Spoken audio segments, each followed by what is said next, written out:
Mitos da hipertensão. Eu sou Thaisa, médica cardiologista, e queria desvendar com vocês hoje alguns mitos da hipertensão.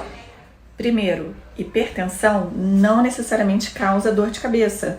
Então não dá para esperar ter dor de cabeça para achar que a sua pressão está alterada e decidir medi-la.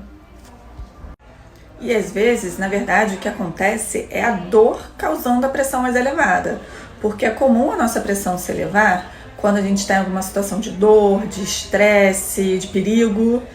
Então a gente às vezes fica na dúvida se aquela pressão está alta causando a dor de cabeça ou se é a dor de cabeça que está causando a pressão alta.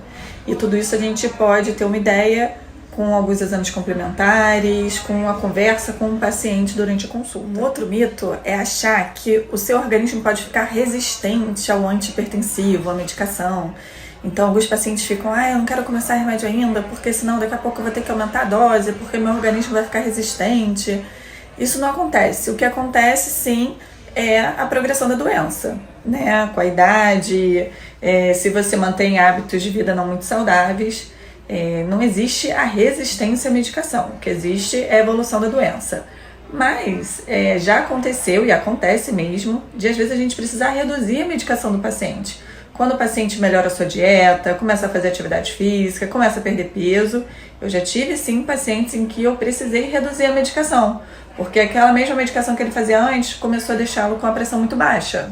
Então, aproveitando de novo para relembrar, a hipertensão é uma doença crônica, silenciosa, que precisa ser tratada.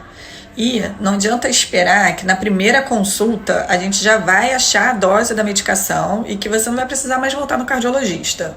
A gente na primeira consulta começa uma medicação, pede para o paciente voltar em 2 semanas a 1 mês para a gente ver como que a pressão ficou, qual foi a sua resposta, quais foram os efeitos adversos que aquela medicação causou.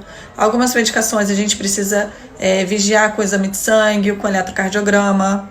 Então, é um acompanhamento realmente contínuo que não pode ser negligenciado.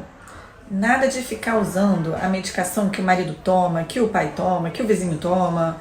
A gente na consulta vai avaliar qual a melhor medicação para o seu caso, vamos acompanhar os efeitos adversos, vamos acompanhar a eficácia daquela medicação e também não adianta ficar chateada com o cardiologista porque te passou uma medicação que te deixou com a perna inchada. São efeitos adversos previsíveis e que a gente observando, não são todos os pacientes que têm esses efeitos, a gente vai modificando a medicação, tá bom? Então, prevenção é sempre o melhor tratamento.